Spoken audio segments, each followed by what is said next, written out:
में कि भाई पर्दा होना चाहिए या नहीं होना चाहिए, तो मैंने आपको अभी बताया 2 वर्ग होते हैं हमेशा। एक तो जो ये कहते हैं नहीं, पर्दा नहीं होना चाहिए, एक वर्ग ऐसा होगा जो ये कहेगा पर्दा होना चाहिए। लेकिन पर्दा होने के पीछे का तर्क क्या है? क्योंकि हमारे किसी भी वैदिक शास्त्र में इसका कोई वर्णन नहीं है, किसी ग्रंथ में इसका कोई वर्णन नहीं है, यानी कि प्राचीन भारत में कोई पर्दा नहीं होता था। स्त्रियां साफ तौर से शिकार अपने घर के पुरुष सदस्यों के साथ में खेलने जाती थीं, या बोले अपने पति के साथ जाती थीं, या हम ये कह सकते हैं कि वो युद्ध में भी भाग लेते थे। जैसे आपने रामायण में देखा होगा, एकई उन्होंने युद्ध में राजा दशरथ के साथ ही तो थी, जहां राजा दशरथ ने उनको वचन के लिए प्रॉमिस किया था कि तुम कुछ वचन मांग सकती हो। हम आप अपनी देवियों के चित्र देखिए, तो आप कहेंगे कि हाँ, प्राचीन समय में भारत में पर्दा प्रथा नहीं थी। तो फिर भारत में पर्दा प्रथा क्यों विकसित हुई?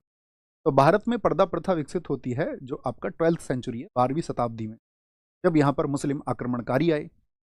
तो मुस्लिम आक्रमणकारी जब यहाँ पर आए तो उन्होंने क्या किया कि सबसे बड़े कारण तो ये थे कि भाई एक तो जो अपहरण होते थे, सुंदर महिलाओं को यहाँ पे जो आक्रमणकारी थे उन लोगों ने आपका उनका किडनैपिंग शुरू किया। धीरे धीरे धीरे धीरे ये जो है व्यवस्था अपनाई जाने लगी सब जगह पर। तो जब ये व्यवस्था अपनाई जाने लगी तो उसको फिर हम लोगों ने क्या मान लिया, एक सामाजिक प्रथा मानते हुए स्वीकार कर लिया, और हमने कहा कि जो पर्दा है वो उससे लाज बनती है, लाज, उसको लाज का प्रतीक हमने मान लिया, और उसको हमने मान लिया कि ये सम्मान का प्रतीक है। अब इसके दोनों पक्ष हैं, है ना? तो लाज का प्रतीक जब आप उसे कह रहे हैं तो एक मुझे बताइए, क्या लड़की शादी से पहले पर्दा करती है? आप कहेंगे नहीं। तो क्या आप ये कहेंगे कि शादी से पहले कोई भी लड़की किसी की लाज या सम्मान नहीं करती है? आप कहेंगे नहीं, ये तो आपका ससुराल में होना चाहिए। अच्छा, ससुराल में जाकर के यदि लड़की पर्दा करती है तो इसका मतलब है कि अब तक शादी से पहले उसकी स्थिति ये थी कि उसको किसी पर्दा की आवश्यकता नहीं थी, अपने चेहरे को ढकने की आवश्यकता नहीं थी, और शादी के बाद में उसको अपने चेहरे को ढकने की आवश्यकता पड़ी। तो इसका क्या कारण आप समझते हैं? आप थोड़ा विचार करें इस बारे में। तो आप कहेंगे हाँ, अगर वह उसका परिवार है, जैसे पहले उसका परिवार था, तो इसका मतलब या तो आप ये मान रहे हैं कि वह हमारे परिवार की सदस्य नहीं है, गैर सदस्य है।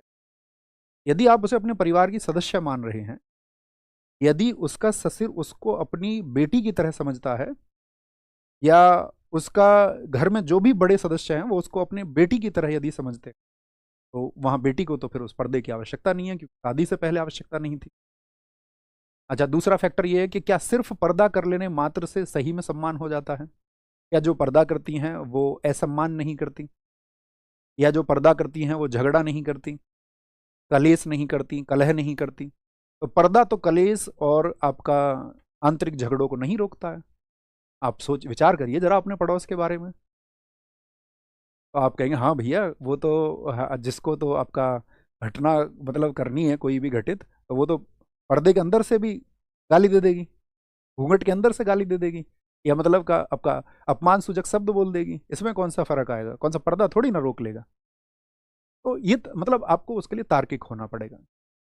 फिर भैया मुस्लिम धर्म में, फिर वहां पर बुर्का, हिजाब आदि चीजें, जैसे कि आप देखते होंगे अक्सर बहुत सारे देशों में बुर्के पर बैन लगा दिया जाता है। दरअसल में ऐसा नहीं है, कि बुर्का इस्लाम की शुरुआत है। आप अरब की प्राचीन भौगोलिक, आज की भी आप देखिए जो वहाँ की भौगोलिक स्थितियां हैं, तो उन भौगोलिक स्थितियों के चलते हुए अरब में क्या था, इस्लाम से पहले भी, क्योंकि वहाँ पर रेत भरे तूफान चलते थे अरब में, और रेत भरे तूफान चलते थे, तो आप देखो ना वहाँ पर जो शेख लोग हैं आपने देखे होंगे, वो भी पहने रखते हैं बड़ी सी ड्रेस, रेत की वजह से सिर वीर को वो भी ढके रखते हैं, है ना? वहां पर तो कोई आवश्यकता किस चीज की हुई? तो आप कहेंगे वहां पर धूल आदि चीजों से बचने के लिए आवश्यकता हुई, तो उस तरह से चलन में आया। फिर उसको एक धार्मिक प्रतीक मान लिया गया। जैसे कुरान में उसका वर्णन आता, तो कुरान में समान वर्णन दोनों के लिए आता, पुरुष के लिए भी स्त्री के लिए भी, कि पुरुष अपनी निगाह नीची रखें और ऐसे वस्त्रों को धारण करें, ऐसे ऐसे किसी भी लिबास को वो धारण करें जो अनैतिक ना हो, हया में ना आए। और ये ऐसा नहीं है कि पुरुष, यही पुरुषों पर भी लागू हो, पुरुषों के लिए भी ये बात कही, है ना? समझ पा रहे हैं आप मेरी बात? तो पर्दा प्रथा इस तरह से वो इवॉल्व होती है। प्राचीन समय पर उसकी क्या आवश्यकताएं थी, किस कारण से उसने जन्म लिया।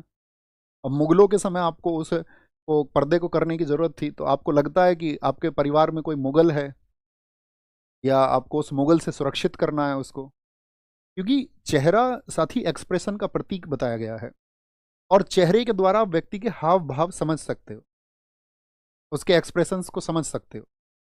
लेकिन समाज में जब लोगों ने देखा कि अच्छा समाज में एक आपका नीच वर्ग भी तो है जो स्त्रियों से शालीन स्त्रियों से भी नजर मिलाना चाहता है, तो उनकी नजरें ना मिले तो लोगों ने कहा कि ठीक है पर्दा ही सही है। हमारे घर में हर व्यक्ति जो एंटर करता है वो जरूरी नहीं है कि उसके सबके इरादे सही हों, सभी स्वच्छ इरादों के व्यक्ति हों, तो वो आई कांटेक्ट ना बन पाए। बहुत सारी चीज़ों के पीछे बहुत सारे कारण भी होते हैं। तो लोगों ने उसको देखा कि यार इसके लिए तो ज़रूरी ये है ना कि आई कांटेक्ट से ज़्यादा ज़रूरी तो चरित्र है ना। यदि हमारे घर की स्त्री चरित्रवान है तो फिर हमको डरने की आवश्यकता नहीं है। समझ पा रहे हैं मेरी बात? तो